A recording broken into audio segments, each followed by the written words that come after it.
নবীজি সাল্লাল্লাহু আলাইহি ওয়াসাল্লাম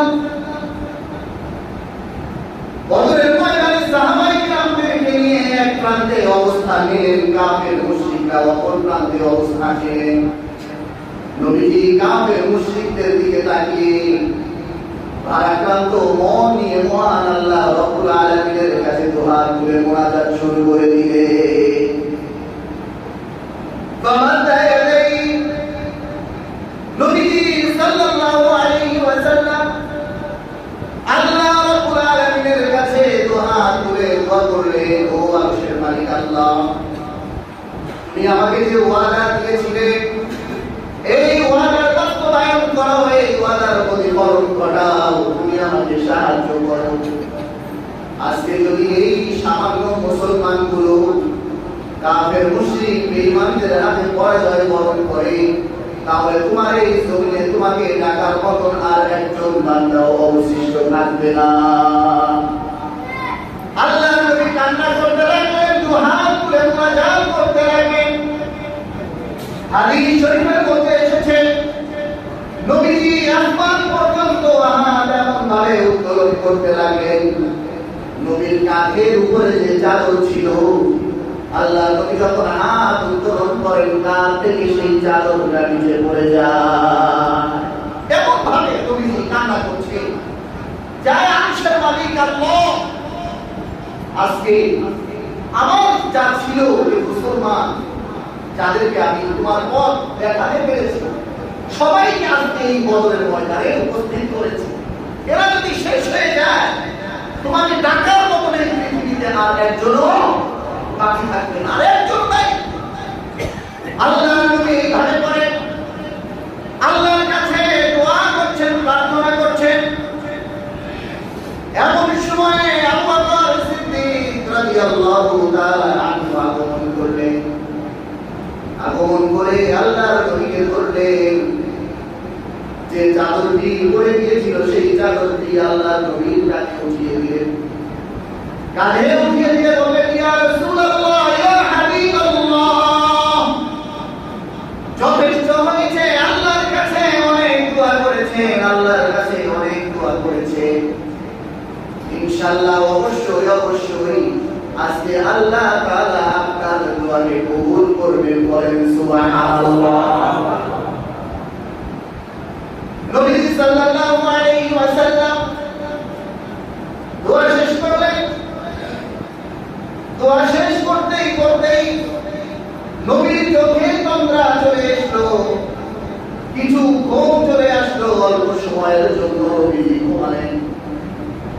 ঘুম থেকে উঠেই নবীজি চিৎকার দিয়ে বললেন, আবশিরু ইয়া আবা বকর, হে আবু বকর, আল্লাহ রাব্বুল আলামিনের পক্ষ থেকে সুসংবাদ গ্রহণ করো। আতাকা রাসূলুল্লাহ, ও আবু বকর, আল্লাহ রাব্বুল আলামিন যে সাহায্যের ওয়াদা দিয়েছিলেন, ওই দেখো আমি দেখতে পাচ্ছি ইব্রাহিম দাঁড়িয়ে আছে। আল্লাহ রাব্বুল আলামিন মুসলমানের সহযোগিতার জন্য ফেরেশতা পাঠিয়ে দিয়েছে, বলেন সুবহানাল্লাহ। আতাকা রাসূলুল্লাহ, আল্লাহ সাহায্য পাঠিয়ে দিয়েছেন। হাদিস শরীফের মধ্যে এসেছে আল্লাহ নবী সাল্লাল্লাহু আলাইহি ওয়াসাল্লাম মুনাজাত শেষ করে উঠলেন। সাহাবায়ে কেরামদেরকে সাথে নিয়ে বদরের ময়দানে পায়চারি করছিলেন আর বলছিলেন, এইখানে আবু জাহেল মরবে, এইখানে উমাইয়া মরবে। এইভাবে করে করে আল্লাহ রাব্বুল আলামিন সাহাবায়ে কেরামদেরকে বলে দিচ্ছেন। যুদ্ধের শেষে দেখা গেল নবী যাকে যেখানে মরার কথা বলেছে, আল্লাহ রাব্বুল আলামিন তাকে সেখানেই হত্যার ব্যবস্থা করে দিয়েছে, বলেন সুবহানাল্লাহ। নবীজি বলেছেন যে এইখানে আবু জাহেল মরবে, এইখানে অমুক পড়বে, অমুক দুশমন মরবে। যুদ্ধের শেষে দেখা গেল সে ওইখানেই মারা গেছে, ওইখানে সে মরেছে, নিহত হয়েছে। এই যুদ্ধে আল্লাহ রাব্বুল আলামিন বহু সহযোগিতার মাধ্যমে, কুদরতি সাহায্যের মাধ্যমে মুসলমানদেরকে বিজয়ী দান করেছিলেন, সুবহানাল্লাহ।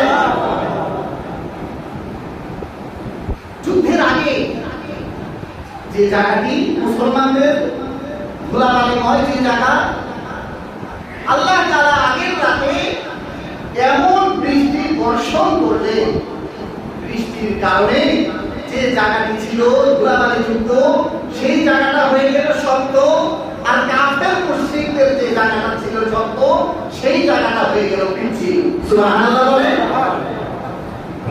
যুদ্ধের আগে যাদের অবস্থা ছিল ভালো, যাদের পরিবেশ পরিস্থিতি ছিল ভালো, যারা এক দুদিন আগেও আনন্দের অর্থ হাসি এসেছে যে বিজয় আমাদের, কাফেরদের বিজয় কাদের, বিজয় কাফেরদের, কাফেররা বলেছে বিজয় আমাদের। আল্লাহ তাআলা আসমান থেকে এমন বৃষ্টি দিলেন যে মুসলিমদের যে স্থান অবস্থান ধুলাবালি বৃষ্টির কারণে পুরা সেটাকে আরো দূষিত হয় নাকি বসে যায়? পানিটা লেগে যায় না? পানি লেগে গিয়েছে, মুসলমানের পানির ব্যবস্থা নেই। এই সুযোগে মুসলমানরা গর্ত করে সেখানে পানি সঞ্চয় করে করলো, আর ওই যে কাফের মুশরিক তারা যে ভালো জায়গা দিয়েছিল সেখান থেকে আপনার পিছিল হয়ে গেল বা পিছলা খেতে লাগলো, যেটা আর যুদ্ধের জন্য উপযুক্ত হইল না। আমার প্রিয় ভাইরা, এখান থেকে আল্লাহ তাআলার কুদরত লক্ষ্য করুন যে যে ব্যক্তি কাল ভালো ছিল আজকেও যে ভালো থাকবে, যে ব্যক্তি কাল খারাপ ছিল আজকে খারাপ আছে কালকেও যে খারাপ থাকবে।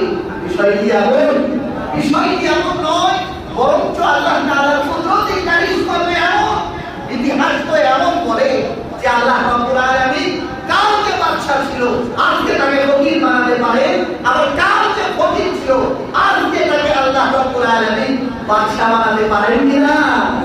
এই জন্য সদা সর্বদা মুসলিম হিসেবে আমাদের সবার মাথায় এই জিনিসটা ঢুকিয়ে রাখা উচিত, এটা মাথায় রাখা উচিত যে কাউকে অবহেলা না করা, কাউকে ইনসান না করা, কাউকে ছোট মনে না করা।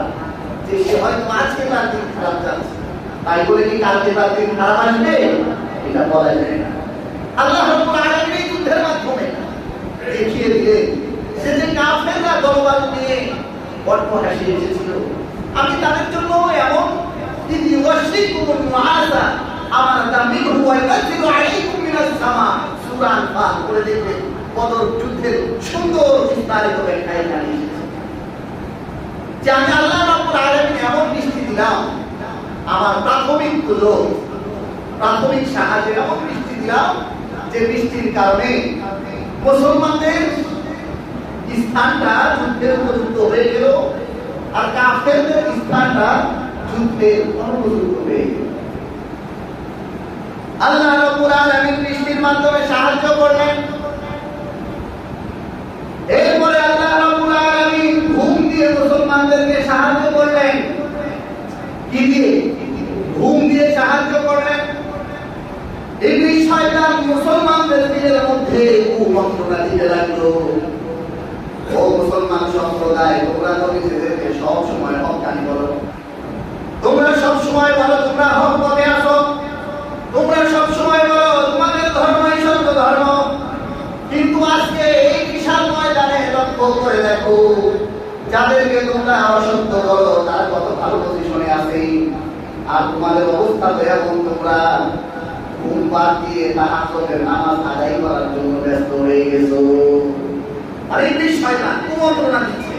আমাদের মধ্যে কিছু ভাই এমন আছি আমরা, কিছু ভাই এমন আছি আমরা যে আমরা নামাজ পড়ি আল্লাহর কাছ থেকে কিছু টাকা পয়সা পাওয়ার জন্য। নামাজ পড়ি কিসের জন্য? কিছু টাকা পয়সা পাওয়ার জন্য।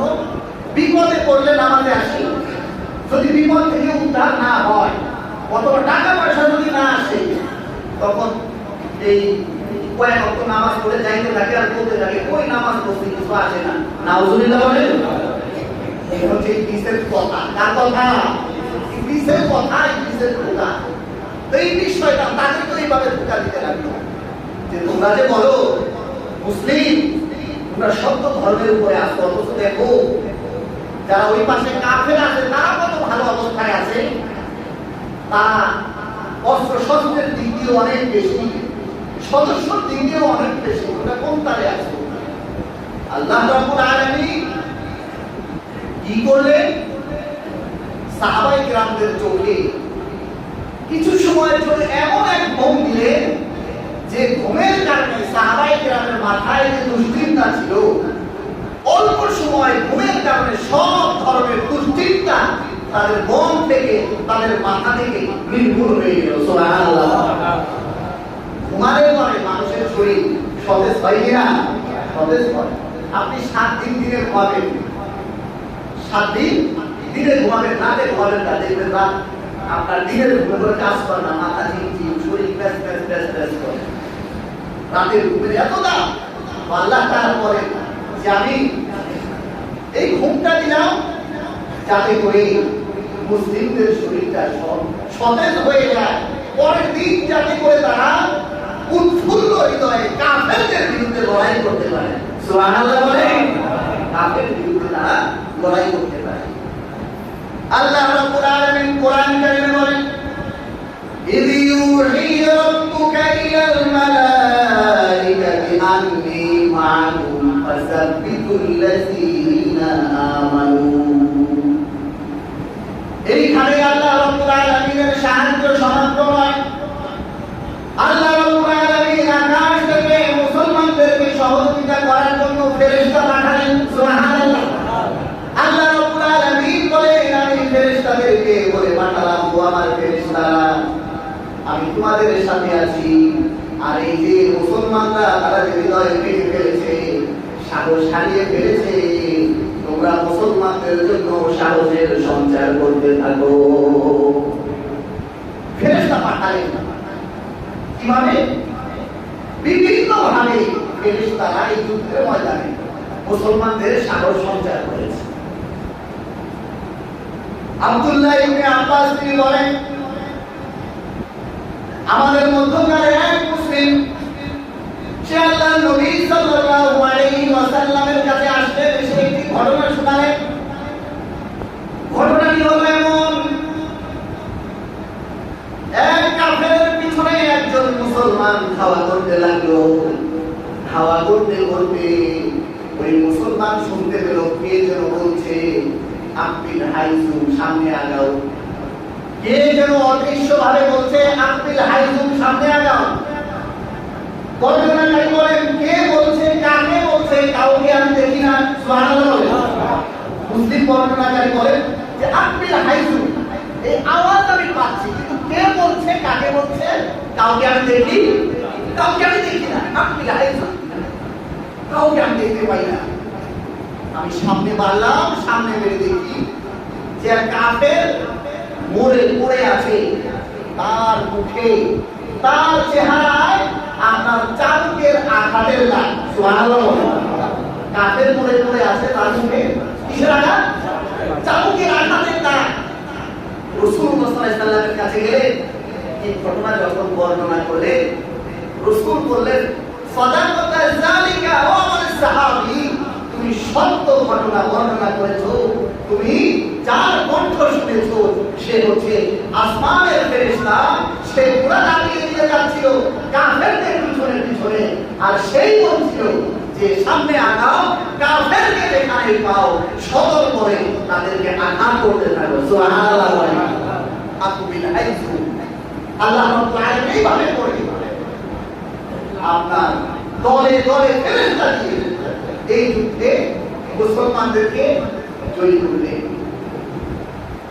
এই যুদ্ধের প্রাথমিক ঘটনাটা এমন ছিল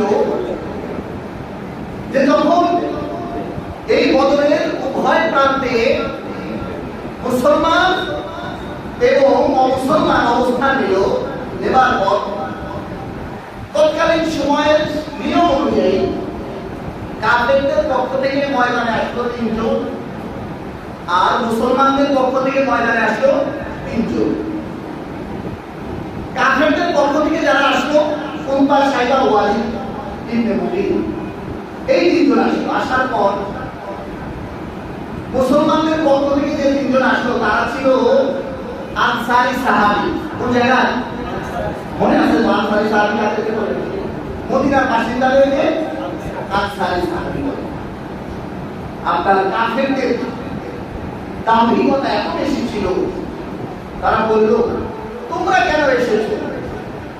তোমাদের সাথে তো আমাদের কোনো দ্বন্দ্ব নাই, অতএব তোমরা চলে যাও, আমাদের স্বজাতির লোক পাঠাও, অর্থাৎ মক্কা থেকে যারা আসছে তাদেরকে পাঠাও, আমরা তাদের প্রতিশোধ নিব। কাফেরদের বিরুদ্ধে লড়াই করার জন্য মুসলমানের পক্ষ থেকে যে 3 জন এসেছিল তারা 3 জন চলে গেল, আর তাদের পরবর্তীতে আসলো হযরতে হামজা, হযরতে আলী, হযরতে উবাইদা, সুবহানাল্লাহ।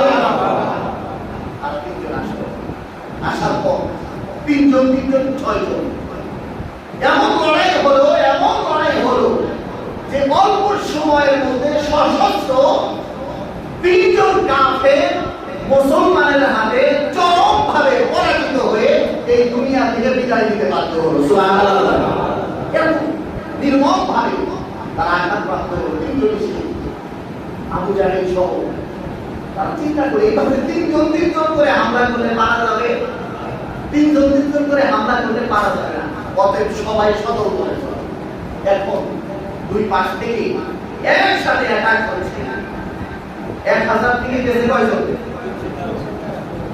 1000 থেকে মারা গেছে শহীদ হয়ে কথা হলো কয়জন? 3 জন না, তাহলে আরো থাকলো 997 জন, আর এইখানে 313 জন। পরস্পর তুমুল লড়াই শুরু হয়ে গেল, তুমুল যুদ্ধ চলছে। এর মধ্যে আব্দুর রহমান ইবনে আউফ তিনি বলেন, জানি এই যুদ্ধ অবজারভেশন করছিলাম, দেখছিলাম আর ভাবছিলাম কিভাবে শত্রুকে অ্যাটাক করলে ঘায়েল করা যাবে। এই চিন্তা ভাবনা মাথায় নিয়ে আমি মাঠের এক পাশে দাঁড়িয়েছিলাম। দাঁড়িয়ে থাকতে হঠাৎ লক্ষ্য করে দেখলাম আমার 2 পাশে 2 জন যুবক, আমার 2 পাশে 2 জন যুবক এসে 2 পাশে দাঁড়িয়েছে। আমি একটু ইতস্ততা বোধ করলাম যে যুদ্ধের ময়দান, এইখানে তো 2 পাশে যদি 2 জন বড় সাহসী লোক থাকে তাহলে তো যুদ্ধ করতে সুবিধা, কিন্তু এরা কোথা থেকে আসলো? 2 পাশে 2 জন হাজির হয়ে গেছে। দাঁড়িয়ে থেকে একজন বলতেছে যে চাচা, আপনি কি আবু জাহেলকে চিনেন? কাকে চিনেন? আপনি কি আবু জাহেলকে চিনেন? তিনি বললেন, আবু জাহেলকে দিয়ে তোমাদের কি কাজ? আবু জাহেলকে দিয়ে তোমাদের কি কাজ? তোমরা কি করবে? যুবক কি জবাব দেয়? যুবক জবাব দিল, চাচা শুনেছি এই আবু জাহেল আমাদের নবীকে ও মক্কায় অনেক কষ্ট দিয়েছে, সে নাকি এখন পর্যন্ত আমাদের নবীকে গালমন্দ করে, আমাদের নবীকে গালিগালাজ করে। আজকে এসেছি তার প্রতিশোধ নেওয়ার জন্য। আজকে হয়তো এই পৃথিবীতে আবু জাহেল থাকবে, নয়তো আমি থাকবো, তাছাড়া এই ময়দান আমরা ছেড়ে যাবো না। সুবহানাল্লাহ। ঈমান কাকে বলে দেখেন? এক যুবক এই কথা শুনে বলতেছে, তার পাশে আরেকজন সে বলতেছে, চাচা আপনি কি আবু জাহেলকে চিনেন? আর তাদের টার্গেট হচ্ছে যে নবীর দুশমনকে আমি একাই শেষ করব। সুবহানাল্লাহ। এটা আস্তে আস্তে বলে, ও জানে না আসলে। আর এই 2 জন আমার ময়দানে কিভাবে আসছে তার আবার আরেক স্টোরি আছে। এই 2 জন কিভাবে আসলো, এদের তো এখানে আসার কথা ছিল না। তো যাই হোক, পাশের জন আবার বললো, চাচা আপনি কি আবু জাহেলকে চিনেন? সে বলল, কি করবে? একই জবাব দিল যে চাচা শুনেছি আবু জাহেল আমার নবীকে অনেক কষ্ট দিয়েছে, আমার নবীর ব্যাপারে সে অসংখ্য ভাষায় কথা বলে। আজকে সেই আবু জাহেল প্রতিশোধ দিতে এসেছি, হয়তো আবু জাহেল থাকবে, নয়তো আমি থাকবো, এই ময়দান ছেড়ে আজকে আমি যাব। আব্দুর রহমান ইবনে আউফ বলে যে যুবক 2 জনের কথা শুনে আমি মাঠে তাকালাম, তাকিয়ে দেখি যে আবু জাহেল সেই ময়দানের মধ্যেই লড়াই করছে, ঢুকাঢুকি করছে। আমি 2 যুবককে বললাম, ওই যে দেখো দেখা যাচ্ছে ওইটাই হচ্ছে আবু জাহেল। আমার এই কথা শোনার সাথে সাথে বাস পাখির মতো করে তারা আবু জাহেলের উপরে এমন অ্যাটাক করলো, হামলা করতে করতে তারা 2 জন আবু জাহেলকে দুনিয়া থেকে বিদায় করে দিল। সুবহানাল্লাহ। তারা 2 জন আবু জাহেলকে বিদায় করে দিল, অ্যাটাক করলো, শেষ হয়ে গেল। দেখেন যুবকদের ঈমানের জজবা কেমন ছিল, যুবকদের ঈমানের স্পিরিট কেমন ছিল, নবীর ভালোবাসা তাদের হৃদয়ে কত মজবুতের সাথে ছিল। আজকে আমরা সেই মুসলিম জাতি, আজকে আমরা সেই নবীর অনুসারী। নবীর প্রতি মহব্বত দূরের কথা, নবীর সুন্নত যদি লক্ষ্য করা হয়, সুন্নত কাকে বলে আজকে মুসলমানের অনেক সন্তান জানে না। এগুলা বলে অনেক সন্তান তো জানে না। অথচ নবীকে মহব্বতের আলামতি হচ্ছে নবীর সুন্নত থাকা। নবীকে আমি ভালোবাসি কতটুকু, এটার আলামত নবীর সুন্নতকে লালন করা, নবীর সুন্নতকে নিজের ভিতরে ধারণ করা। আবু জাহেল সেখানে শেষ হয়ে গেল, আবু জাহেলের পর্ব সেখানে সমাপ্ত হয়ে গেল। আল্লাহ রাব্বুল আলামিন বলেন যে আমি শুধু তাই নয়, আমি যদিও মনে হয়েছে যে মুসলমানরা 313 জন আর কাফেররা 1000, কিন্তু তাদের হৃদয়ের মধ্যে আমি এমন ভয় সঞ্চারণ করে দিয়েছিলাম, কাফেরদের হৃদয়ে এমন ভয় ঢুকিয়ে দিয়েছিলাম যে তারা ময়দান ছেড়ে পালাবার উপক্রম হয়ে গেছিল। সুবহানাল্লাহ। হযরত জিবরাইল আলাইহিস সালাতু ওয়াস সালাম, আল্লাহর নবী সাল্লাল্লাহু আলাইহি ওয়াসাল্লাম যখন ওই যে বলল না যে আমি জিবরাইলকে দেখছি, জিবরাইল আসছে ময়দানে শুনতে বললাম, জিবরাইল আলাইহিস সালাম আসলে এসে বলে, ইয়া রাসূলুল্লাহ, আপনি এই জমিন থেকে কিছু বালু উঠান, কিছু বালু উঠান, এই বালু উঠিয়ে কাফেরদের দিকে নিক্ষেপ করেন, কাফেরদের দিকে নিক্ষেপ করেন।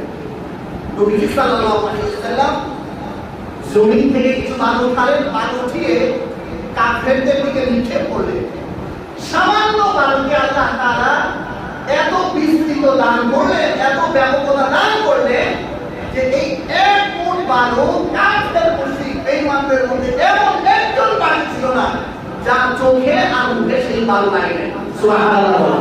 সবার চোখে মুখে সেই বালু লেগেছে। আর ওই বালুর মাধ্যমে আল্লাহ তাআলা কাফেরদের মনের মধ্যে মুসলমানদের প্রতি ভয়ের সঞ্চার করিয়ে দিয়েছে। এই যুদ্ধের মধ্য দিয়ে মুসলমানদের বিশাল বিজয় অর্জন হল। কাফেরদের 70 জন জাহান্নামে গেল আর 70 জন বন্দী হল। আহতর সংখ্যা অনেক বেশি, অনেক বেশি। এই যুদ্ধ সেরে বিজয় নিয়ে যখন মুসলমানরা ঘরে ফিরলেন, মদিনাতে গেলেন, কিছু কিছু সাহাবাইরা বলছিলেন যে আমি এটা করেছি, আমি সেটা করেছি, আমি তাকে মেরেছি। আল্লাহ রাব্বুল আলামিন আয়াত নাযিল করলেন, ফালাম তাকতুলুহুম ওয়ালাকিন্নাল্লাহা কাতালাহুম। তোমরা কি মনে করো যে এই বিজয় তোমাদের অর্জিত বিজয়? না, এটা তোমাদের অর্জিত বিজয় নয়। তোমরা কাউকে হত্যা করো নাই, বরঞ্চ আল্লাহ তাআলাই তাদেরকে হত্যা করেছে। সুবহানাল্লাহ। এরপর নবীকে বলেন, ওমা রামাইতা ইয রামাইতা ওয়ালাকিন্নাল্লাহা রামা ওয়া মা হাবিব। আপনি তো মাত্র এক মুঠ বালি নিক্ষেপ করেছিলেন, কিন্তু মনে রাখবেন সেটা আপনি নিক্ষেপ করেন নাই, আপনি কাফেরদের চোখে সেই বালু পৌঁছায় দেন নাই, বরঞ্চ ওই বালু আমি আল্লাহ তাআলা নিজ কুদরতে কাফেরদের চোখে ঢুকিয়ে দিয়েছি। সুবহানাল্লাহ। অতএব সাহায্য আসে কার পক্ষ থেকে? চাইবো কার কাছে? আল্লাহর কাছে চাইবো, আল্লাহর কাছে চাইবো। আল্লাহর সাহায্যের কোনো বিকল্প, আল্লাহর সাহায্যের কোনো বিকল্প নাই। এই যুদ্ধের মধ্য দিয়ে, এই বিজয়ের মধ্য দিয়ে মক্কায় আরববাসীদের, আরব নগরে দীর্ঘ বছর ধরে চলে আসা অন্যায় অবিচার এক যুদ্ধের বিজয়ের মাধ্যমে বন্ধ হয়ে গেল। সুবহানাল্লাহ। বন্ধ হয়ে গেছে।